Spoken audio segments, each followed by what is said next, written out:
Good morning. I'm Chris Woollams of CANCERactive, the UK's #1 complementary and integrative cancer charity. Our website has, for example, over 4,000 pages on it, everything from estrogen, breast cancer, brain tumours, and so on. Today's Sunday show primarily, though, concerns breast cancer. And it's made possible by a generous donation from Pink Ribbon. Here with me is Pink Ribbon's trustee, Jonathan Prince. And so before we get going, first of all, I'd like to say good morning, Jonathan. Good morning, Chris. Secondly, perhaps you could tell us just a few of the aims of Pink Ribbon, because you're really doing a wonderful job. Well, we're a grant-giving charity, so we raise money as much as we can, and then we give it to good causes in the area of breast cancer specifically. As you know, this month is Breast Cancer Awareness Month, so it's very important. Our aim is really twofold. One, to make as many women aware of breast cancer and its treatments and how to, if you like, minimize the chance of getting it. And then if they do find they have it, how to ensure it's not a painful journey. The second thing really is to ensure that people on their breast cancer journey are knowledgeable, are treated fairly, and to do that, a lot of small charities exist in the United Kingdom and elsewhere who are an addition to the NHS. So they would offer anything from counselling, just putting an arm around someone, massage, general help. They'll even help you out with a few bob if you're losing money. So we tend to give to those smaller charities, groups of women, often mainly volunteers, where a few grand from us for them is an awful lot of bring and buys and coffee mornings. So that's our goal. I could say a lot more about breast cancer, but that's what we're about. I can promise you every penny you give to us goes straight to the sharp end. It goes straight to people who have got breast cancer. It really does. Yeah, I like right, well, the majority of our money going there. All right, well, we'll get on with the show, shall we? Please. Good morning, Sunday. Good morning. How are you, Joy? I'm very well, thank you. You're looking in good health. I'm going to interview you, but I'm not going to ask the questions. I'm just the voice piece. We've got about 15 questions today from people. Okay. And what we try and do is we try and give people usable tips and information that they can put into their program. That's what it's all about. Now, you had triple negative breast cancer. That's and right. This, what, 18 years ago? Yeah. And so we could actually say it's pretty well gone by now, couldn't we? I think we could say that. So you feel it was a success? Yes, yeah. Well, this program is actually being sponsored by Pink Ribbon. So that's why it's free for everybody. And I'd like to thank them for it. Indeed. So let me get on with it, shall I? Our question is actually from me. But my question really was, you were 40-something years young when you got this, so you weren't a lady. And you were diagnosed with triple negative breast cancer. And we all know the doctors don't know what to do with triple negative breast cancer. Let's be honest. No. And the first question I think most people would like to know is, why do you think you got it? Why do you think you developed this disease? Well, I think one of the main reasons actually was stress. I was running a drama school at the time and I was ridiculously busy and always sort of put myself last, really. And I was far too busy, overweight and not taking enough exercise. And I think it was a combination of all of those things, to be honest, particularly the stress. I think it's very rare that there's one cause, don't you? I think absolutely. Yeah. You build a body conducive to cancer and it's caused by factors. Yeah. All right. Well, I have a question from Helen Truss, who says, were you tested for BRCA1 and 2? And does it make a difference, do you think, if you're positive? Well, it's a very short answer to that one. No, I wasn't tested and I don't actually know very much about it. So I'll pass over to you on that one. BRCA1, BRCA2, actually, one's to do with your DNA, the other one's to do with your immune system. And what it means is in your double helix of DNA, you've got a problem in one of the strands. Okay, that's what it means, mutation. And there has now been 2 big studies in the last 3 years. And basically they've said the same thing, which is, yes, you're slightly more likely to get it, cancer or ovarian. But once you've got it, one study said you had no statistical difference between you and a lady who doesn't have those mutations. And the other one, which is brand new, and I think if I remember correctly, comes from Stanford, although Sloan Kettering and a couple of other places were involved, was 26,000 women, came out about 2 weeks ago, and most 22,000 were breast and 4,000 were ovarian. It actually said you would live longer than normal people. So somebody without the BRCA1, BRCA2. So I think I'm always at pains to, in personal prescriptions, to point out to people they're not doomed if they got BRCA1, BRCA2. No, they're more likely to survive, I think, overall. That's what I like. I like survival. All right. Number 3, Sarah Johnson said, I am so frightened. I too have it in my lymph nodes. You had it in your lymph nodes. Yeah. Like does this make any difference to my survival chances? Tell me about your lymph nodes. Well, as I mean, I know very little really. I only know that once it's gone into your lymph glands and lymph nodes, then, you know, it's a worse situation than if it's just in situ.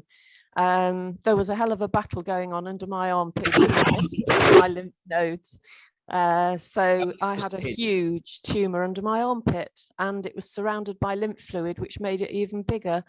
And when I was about halfway through my 6 months of chemotherapy, which I had to go through before I could be operated on, my oncologist actually removed 1.5 liters of lymph fluid from underneath my armpit that had gathered around the area. So, you know, that's my knowledge of it really. And he kept that for research. One node in particular, but in lots of them really. Yes, yeah. I mean, I would say that I've had a number of patients where we've had it in 6, 8, 10 lymph nodes, and we've still beaten it. So there's always this. I mean, luckily it hadn't gone any further. It was just in the lymph nodes under the arm. They did check that it hadn't travelled any further around my body, so it only went that far. Okay, all right. I think we're going on to the nitty gritty now. This one is from Rosemary Follows. I lost my place. I understand from your own survivor story on CANCERactive that you had the chemo FEC and then docetaxel. Do you feel they helped? Do they always help in TNBC? Well, you do the first bit. I'll do the second bit. Yeah. Well, I do feel that they helped actually, because they did reduce the tumor to an operable size. Because I had to have those the chemotherapy treatment for 6 months to reduce the tumor before they could do the operation. So yes, they did help. The first one didn't seem to do very much, the FEC. I was on that for about 3 months, and then they changed me to the other one. And I also had radiotherapy for 3 weeks at the same time. And that's when things started to change. And within 3 months of that, I was ready to have the operation. And then after the operation, they continued with some cycles of chemotherapy. So all in all, I was sort of treated for about a year. But yes, they definitely helped, I think. And at the time, I wasn't aware of the complementary stuff. I didn't sort of do anything particular for myself till towards the end of my treatment. So they kind of got me back to the starting block at the hospital with the operation and the chemo, and I kind of took it from there. But with your FEC, if I remember the story correctly, didn't your tumor actually grow? Yes, it did still continue to grow. Yeah. The FEC didn't work basically. And so what was their view on the fact that they take you off the FEC, or they just continue hoping it would work, or what?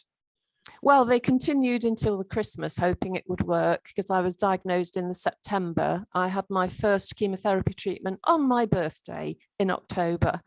And they carried on with that till Christmas. And then when it obviously wasn't working by Christmas, they decided to stop that one and take me onto the other one, which was for more advanced breast cancer. Okay, really interesting. Yeah. What was it? Do they always help in TNBC? I think the answer to that question is it depends on in what they're actually trying to do. In your case, they were trying to stop it growing. Yeah. Therefore, it made a big difference, and they wanted to have it at a certain size so they could operate. So I think then the bog standard chemo does make a difference. But by and large, the problem with triple negative breast cancer, and you're not the only person who's beaten it by a long way. We've got several people, and that's excellent. I would come on. I think it's a question later on. It's an epigenetic thing. It's a cancer driven by stress, environmental toxins, so on. Yeah. More than any other cancer is, and so you kind of have to knock out all the other things too. They're kind of as important as the chemo, I think. Yeah. Yeah. All right, I've got Beatrice O'Connell. I know her. She's in Ireland.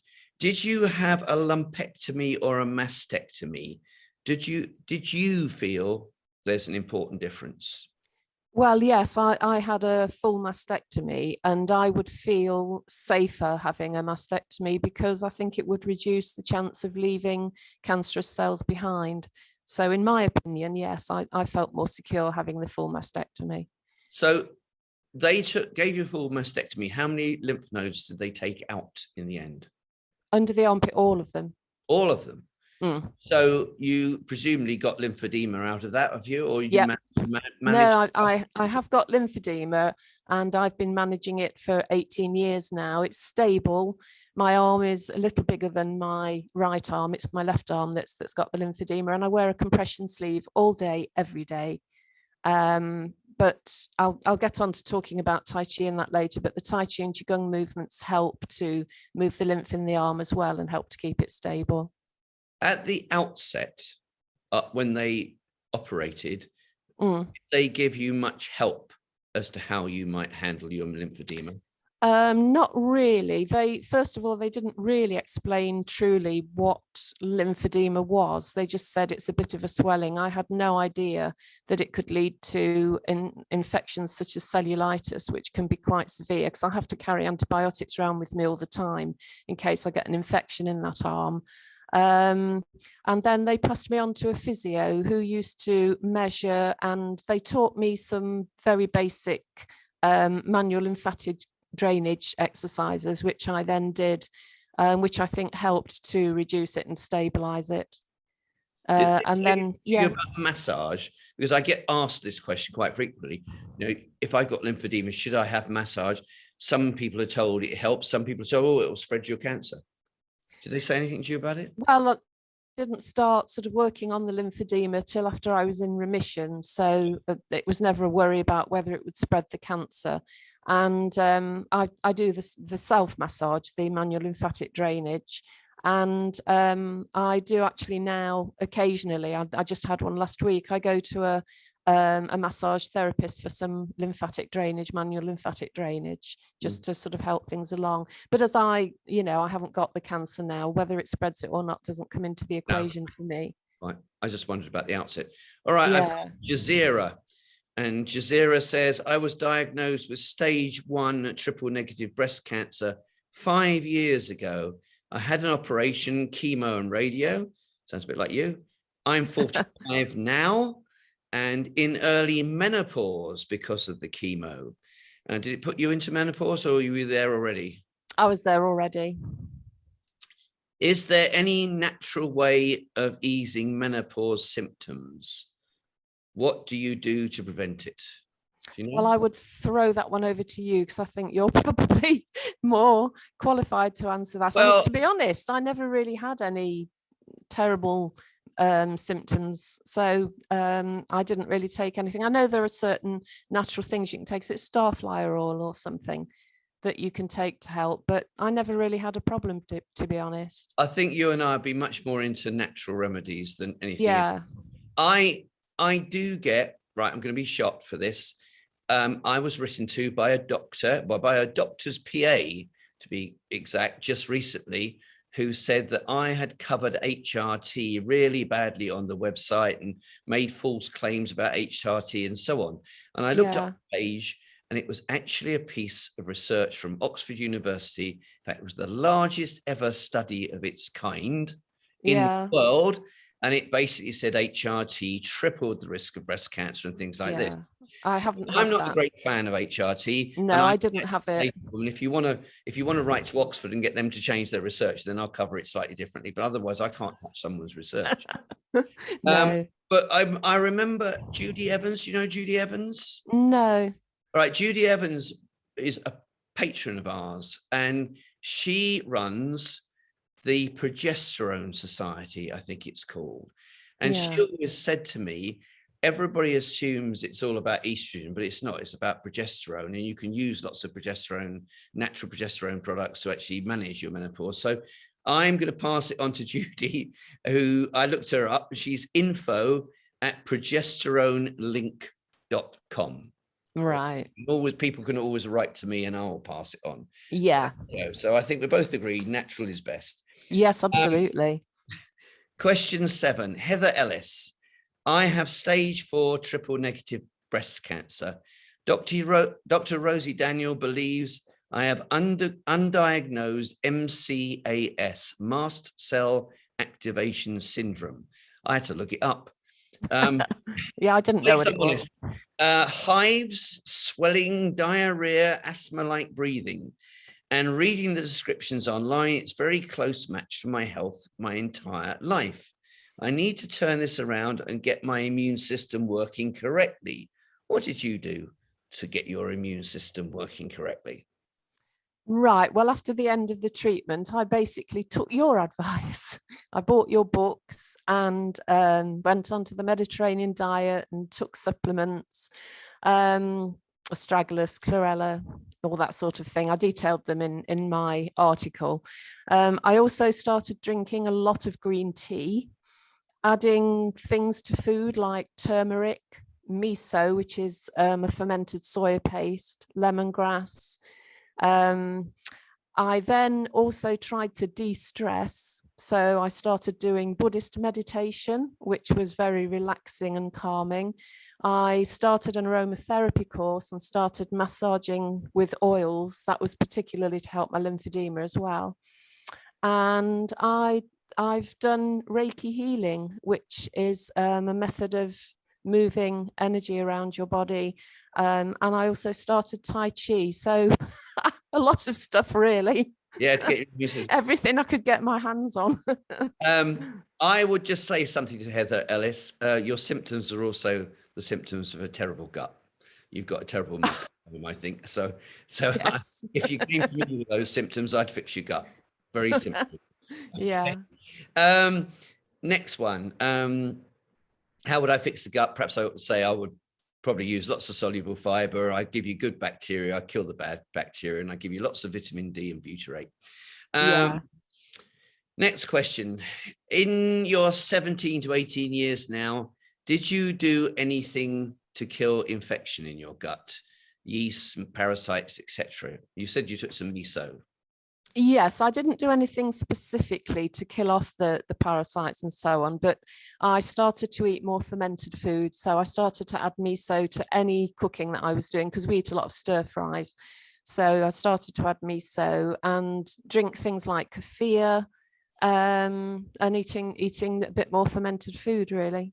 Yeah, okay, that'll do it. Yeah. Tina Rabbit says, hi, Joy. Can I ask how strict you are with your diet? For example, do you still eat meat and dairy products? If you do juicing, how do you cope with that?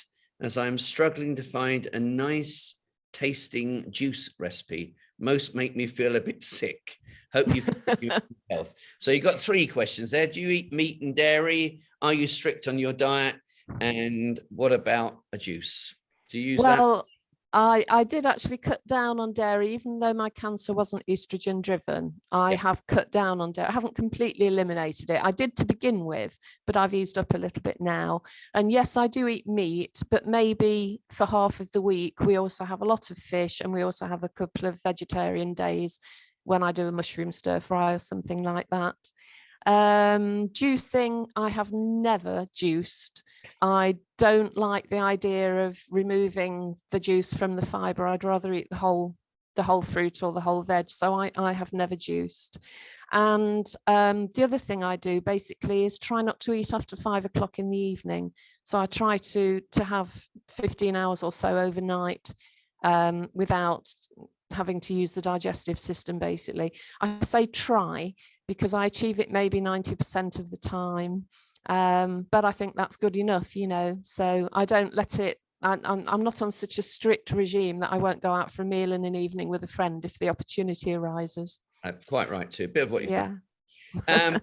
The next one is from, in fact, she didn't give me a name, but it's PRM Linu at AOL. My oncologist has put me on ibandronic acid, which is bisphosphonate, and Adcal D3 to help prevent Mets to my bones with triple negative breast cancer. What are your thoughts on this? Did they put you on anything? Did they say to you, we've got to try and stop Mets to your bones? No, nothing whatsoever. And so, no, I'm totally passing that one over to you, Chris. Yeah, it's a funny one, isn't it? Because I would have thought, as it had been in your lymph and they were worried about your lymph and taking it all out, they might have been more concerned that it was going to hit your bones. We covered it, the answer to this, in a show I did on vitamin D, where I actually went to the American Bone Health website, because it's a government body, so it's not going to be wrong. And they were very clear about it. I think they think Adcal is a waste of space. Really, for osteoporosis, and I looked into this in great detail, aromatase inhibitors and zoledronic and all that sort of thing, they compound up and they make your bones much more brittle. And after about 5 years, you can be in trouble with osteoporosis. So I was looking for osteoporosis, and the American Bone Health people said, number one, have 1,500 milligrams of calcium. That's it. Don't have more, don't have less, but that's about the right level. And you can get that from a little bit of milk if you wanted to, but you can get it from 2 good helpings of greens. Yeah. They also told everybody, and this was without cancer, everybody should take 2,500 international units of vitamin D3. Well, that would be about 70 milligrams, roughly, something like that. And they then went on to say, you need to take magnesium, you need to take boron, trace minerals, things like that. I've covered it all on the site. And it's quite interesting because Adcal and there's another one called Calcichew are just both bloody great lumps of chalk with a little bit of vitamin D. It's a waste of space. Yeah. And so I'm just a little bit, oncologists, you can all go to American Bone Health and look it up. Then you can advise people correctly. Rose Brady, what supplements did you feel were important? Well, that's a very difficult one because for one thing, I'm remembering back 18 years. And for another thing, I felt all of them were really. I suppose if I had to pick some out that I kept taking for a longer time, I would say chlorella and astragalus, CQ10, omega-3. But I can't really remember now exactly what I took then. I know I took quite a lot to begin with and then gradually narrowed it down. And chlorella was one of the ones I took. Sorry? Sorry, in your note, the report on your cancer on the website, you took vitamin D. Yes. Oh, yes. I take that. I take that over the winter anyway. Okay, good. Yeah. No, chlorella is a detoxer, and I think there's toxins in triple negative breast cancer. Yeah. And, vitamin D is important. So I think, the stragglers put your immune system up and so on. So it's a good spread of supplements. I should tell everybody that we've got you twice on our website, because once is your story and once is about Tai Chi, which we're coming to. Right. Belinda Weatherly. Hi, Belinda. How are you? She's in Australia, one of my patients. Did you use any herbs Did you get soreness when taking the herbs as I do? Most of the time, it makes me, My nodes feel. yeah, my nose feel Mm. angry and itchy. Sorry, guys, it suddenly went into school type on my questions. No, basically is the answer to that. I didn't take any herbs, so I don't have any advice to offer on that, I'm afraid. No, I mean, I don't doubt herbs can help. But I think with triple negative breast cancer, we're looking at the science of epigenetics, and we've got something like 65 natural compounds that can make a difference, which I'll come on to. So Yeah. we do use herbs, and you know, a lot of my friends are herbalists, but I don't know how to answer that question. I don't know whether I would have thought something else is going on if you're itchy, if your nodes are itchy and angry. Yeah, maybe. Some sort of action in there. Right, we have got another question now from Christine, who's in America. I have been using an infrared sauna for the past few months, 3 times per week. How do you feel about them as a tool for cancer, your cancer? Well, I've never used one, so that's another one I'm going to kick into your court. You get people who do that in your classes? Do you get people who use infrared saunas at all? No, no.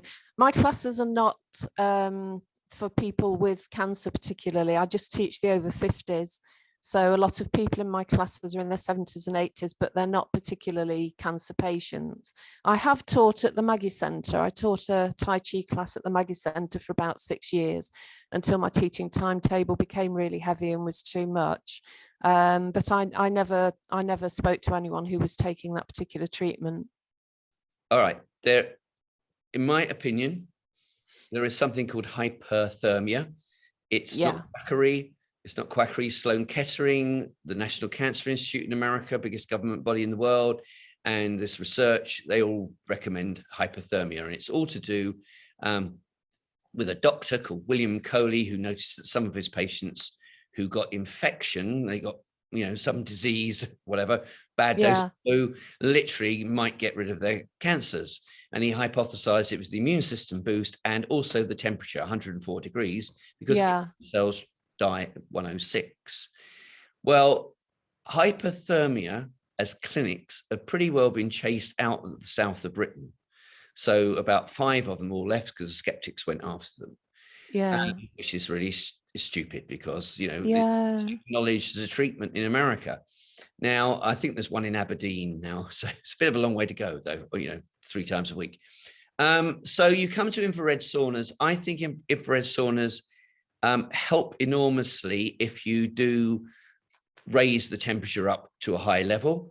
But I want to know what the killing agent is. I had exactly the same conversation with Thomas Lodi, who has clinics in Arizona and out here, and is a doctor. And he agreed, basically, because if you're going to have hyperthermia at a clinic, I want to know what the killing agent is, because that's not enough just to take yourself to 104. You have to be doing something else at the time. So we use infrared saunas when someone's having chemo, for example.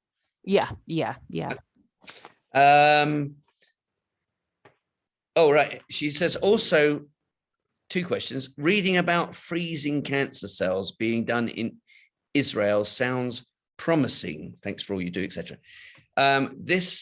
What Israel are doing is a form of ablation. You have 2 sorts of ablation. You have ablation where I've got something about the size of my pen and I go in and just burn the cancers away. And you have a hollow one where you actually can pour gas down there. And you use it to treat nodules on lungs and things like this. They are now finding ways of pouring freezing carbon dioxide actually onto tumors and killing the tumor off, even bigger tumors. But it's early days yet for the big one. We answer the questions. Jackie Fordham said, I see Tai Chi and Qigong are an important part of your life. Do you think all exercise helps in TNBC, or there are special values with Tai Chi and Qigong? I now hand it to you for 10 minutes. Well, first of all, yes, all exercise does help. But Tai Chi and Qigong, the major benefit, and it's quite unique to those two forms of exercise, you have to talk of in terms of Chinese medicine, and it's all to do with the way the movements activate and balance the Qi energy, the life force that's flowing around your body. So all of the movements are designed specifically to activate and clear those energy pathways. And basically, in Chinese medicine, if your energy pathways, if your energy is balanced, and Tai Chi is very much about balance and harmony, then you are well. It's when you get an imbalance or a blockage or a stagnation that you become ill. So also there's a difference between Qigong and Tai Chi. The Qigong moves are a lot simpler, and each movement is repeated, a particular movement is repeated, and it works on one particular energy pathway. Whereas when you do Tai Chi for health, because there is a self-defense aspect to it as well, but I don't teach that. When you do it for health, you're working all the energy pathways at the same time, because you learn a very long series of choreographed movements. So in Chinese medicine terms, it's balancing the energy in your body. It's also very meditative. The movement's very mindful because you have to be focused on what you're doing, but that can also be the case with yoga and so on as well. But again, the thing about Tai Chi is that the movement flows. So you don't stop and start and just work one part of the body in isolation. You work the entire body together as a harmonious unit all the time. So it's got this kind of flow and harmony to it. Because you do that, you drop into a very rhythmic way of breathing. And because of the particular stance that you adopt during Tai Chi, you breathe lower down in the abdomen. You don't breathe in the upper chest. So it's much more efficient. And it's also particularly good, although people think because it's slow that it's not aerobic, but it is. Your heart rate is raised, you're breathing faster as you do the moves because they're very controlled. And you have to work very hard to do them. It oxygenates the blood just as well. There's been a study shown that it oxygenates the blood just as well as aerobic exercise. And in fact, in the test that was done, which was, excuse me, Zumba teachers, but it was Zumba and Tai Chi that they looked at, the oxygenation level stayed higher in the blood after Tai Chi for longer than it did in the aerobic exercise. So it's basically all of those things. So I will plug here and now Tai Chi. Well, it's just for cancer, but for keeping you well, full stop, because I have not looked back since I started learning and teaching it. Yeah, I think it's been your biggest, cure, if you like. I mean, we've got research talking about how energy or exercise reduces the aggression of cancers. We've got how exercise, Tai Chi, actually research on it, how it produces endorphins in the body, and endorphins neutralize cortisol, the stress hormones, and so on. So we've got lots of research on Tai Chi now. The people doing a lot of it are UCLA. They've got a stress management laboratory, and talk about Tai Chi and yoga and things like this. So I'm quite a fan. My story to this is I was in China. And I made a mistake of going before Christmas. It was bloody freezing. I'm sorry.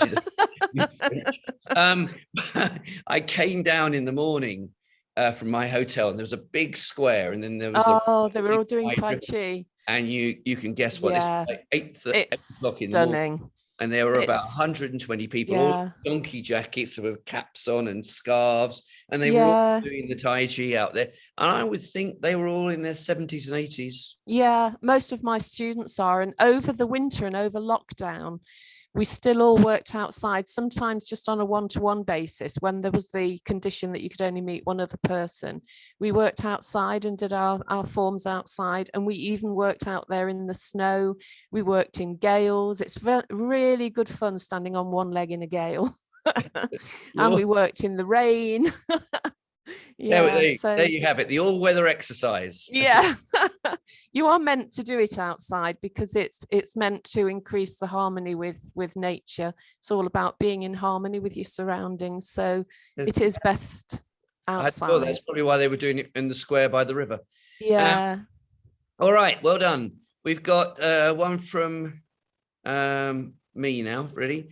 I was going to say, do you think that actually teaching these complementary therapies was almost the major force for you? If you just joined a class, do you think you would have got the benefit out that you've really got out I of it? think, yeah, because I was doing it pretty regularly. I did a sort of like 7-year apprenticeship with a master instructor before I started teaching, and then still carried on working with him anyway. And it was quite an important part of my life anyway, and I was doing a lot of it. But I have to say that when I started teaching, it gave me, the reason I started teaching actually was one thing to pass it on to help other people, but also to give me a focus to work on, because the moves in the style I do, which is called Wudang, are very complex, and it really helped my understanding of the movements to teach it to other people. So it was a double reason for starting, really. But I've definitely found that since I've been teaching, and I actually teach 13 classes a week at the moment, because I'm doing it so regularly, I'm really feeling the benefit, not just in my well-being, but I've never had such strong legs, and I've never been able to balance, not even in my 40s, as well as I can now. So yes, it has been, teaching it has, I think, improved that and made an impact. Yeah. It's a major thing, balance, isn't it? I was very Yeah, surprised. I went so for a important as you well get check, older. and they checked my balance. Yeah, Shut and try to push me over with one finger, and I thought, hang on, what's going on? yeah. Yes, They it really failed. strengthens your legs and really enables you to balance. And you learn to listen to your body and feel what's going on in your body as you balance. So you're making all these little micro adjustments all the time, because the balances in Tai Chi are rotational. So you're actually moving while you're standing on one leg. You may be moving the other leg from the front to the back or twisting. So you have to kind of feel where the center of balance is all the time, because you're making these little adjustments. So yeah, it really does help the balance. I would recommend it for any older people. What's the major difference with Qigong? Qigong, the movements are a lot simpler. And the Qigong that I do, the system that I do, you keep both feet on the ground all the time, and you do a movement repetitively. Tai Chi is, is more of a sequence. You learn a sequence of choreographed moves that flows. But there are lots and lots of different systems of Tai Chi. I always feel I get men. I mean Qigong, sorry.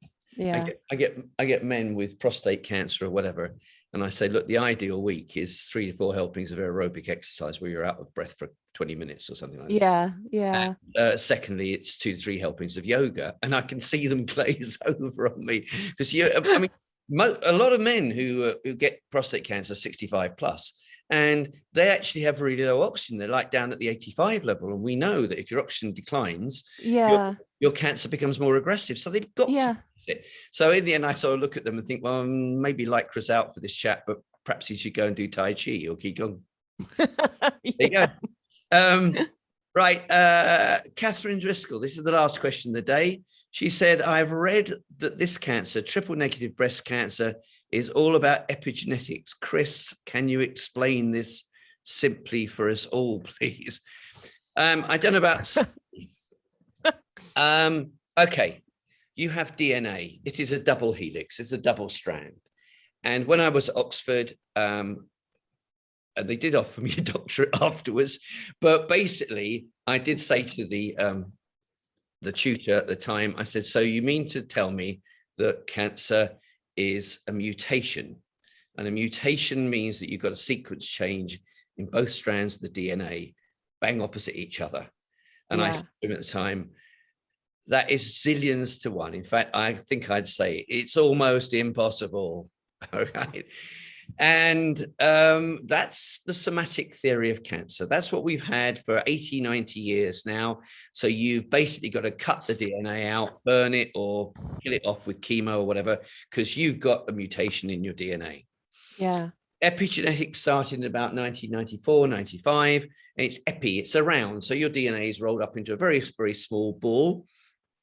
And basically that ball, imagine a cricket ball, is held together by histones. So 10 bits of string are across the top.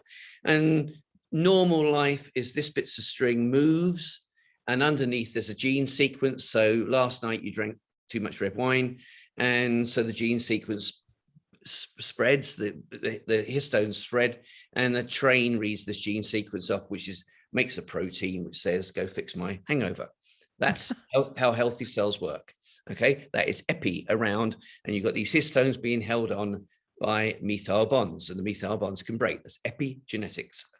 Now, basically, cancer is lost or incorrect messages. And I will come to how Tai Chi helps. And what we now know, and fun enough, there was research about 3 years ago, and there was research about 2 weeks ago that has proved what I said to be absolutely true. Did you know that no one gets more mutations in their DNA? What happens is your DNA doesn't make the proteins. I've short-circuited it. So the little train jumps off and reads your DNA and makes messenger RNA. And the messenger RNA goes out and makes a protein that maybe keeps the cancer suppressor genes quiet, keeps them down. Yeah. Cancer gets suppressed at all times. And what happens? It's the messenger RNA goes wrong. And so Sloan Kettering, a lady called Christine Meir, has just done research and won their top award at Sloan Kettering. And she is saying it's not the DNA. And we keep looking at the DNA. We wonder why we can't find mutations in there. She said it's the mRNA that goes wrong. Now, so the messages are going wrong. So epigenetics, that you've got these factors around the DNA that's making the messenger go wrong. Well, what factors could you have? Well, I'm sorry, but this is where people like cancer research get it all wrong, because cancer research say stress has got nothing to do with cancer. No, stress could change the messenger RNA. Environmental toxins can change the RNA. Gut bacteria having pathogens in there can change the RNA. Low oxygen, poor diet, and so on. There are lots of. Yeah. That's what epigenetics was all about. People were looking in 1995 for the commonality of all these things that could possibly cause a change in the message. And the answer is, it's not a mutation, it's an mRNA change. Now you suddenly see why people like me are worried about COVID. It's mRNA. And you see why people like me said to Jeffrey Boycott at the very outset of his cancer, Jeff, when you were in India or Pakistan or wherever, did you ever get the runs? And he said, all the bloody time. And so I said, well, you had a parasite. So I would give him a parasite killer, because we know that bad guys, parasites, pathogens, and E. coli can trump your RNA. They make RNA. 40% of your RNA in your body right now comes from your gut microbiome, not you. Yeah. So now suddenly you're starting to understand. So this is what your Tai Chi is doing. It's correcting the stress, which could have changed the messenger RNA and made it block the suppressor. Yeah. Okay. So it's the theory of epigenetics. And the point about TNBC is that it's not driven by dairy and things like this. It is driven by environmental toxins and stress and gut bacteria and so on. And that's really why what we've always tried to fix. I've got one lady who literally 10, 11 years ago came to me and we talked only about epigenetics, and she's gone off and beaten her triple negative breast cancer using epigenetics. I mean, for example, vitamin D is #1 compound. And in 2008, there was research about all the things that vitamin D does, but actually the first thing it said, it can correct a cancer cell. It can correct the structure, it can correct the messaging and so on. But it's vitamin D, it's melatonin. Even if you've got triple negative breast cancer, we use melatonin. It's fish oils, it's L3 carbinol, turmeric, resveratrol, it's all these things that you're using. So, that's epigenetics. So I hope people understand my quick, simple version, but it's about your RNA. This is all about your message system. And the Sloan Kettering report on this actually has a little box at the top, and it says, "In no way are we suggesting that COVID can damage your RNA or that your vaccine can damage your RNA." Okay, they had to put that in because Yes. Yeah. you see why I'm worried, guys. Yeah. Anyway, anything you'd like to say? You've got 3 tips out of everything you've done in 18 years. What would you say to, if this lady walks in now and she's like, "I've got triple negative breast cancer, what do I do?" What would you do? What would you say? Okay, I would say take up Tai Chi, read your books and supplement. And and go on to the Mediterranean diet. Yeah. De-stress. Just need a bit of sunshine, I think, in Britain. Yeah, absolutely. Yeah.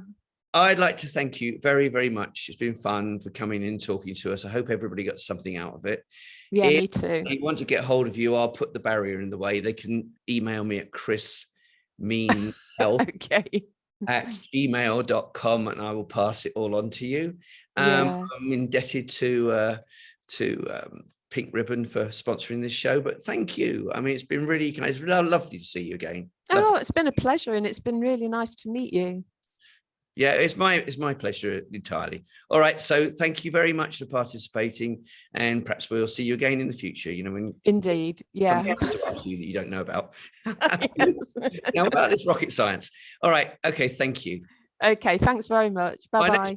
My next show is with Lowell Kyle, who's American in Britain, and he was the same as you. 6 years ago, he had colorectal cancer, and it was in his lymph. Excellent. Yeah. So. Yeah, good stuff. Thanks a lot, Chris. Thanks for all you do. Thank you. Thank you. Take care. Bye. Okay, so what do you make of that with Joy Parsons? Well, what a story. All I can say, it was a joy to hear Joy's story. Just phenomenal. How she beat the odds, just quite amazing. And not only empowered as a person, but she's now that she's fully qualified as a Tai Chi instructor, is empowering other people. Just a phenomenal story, and so many people should take heart from that.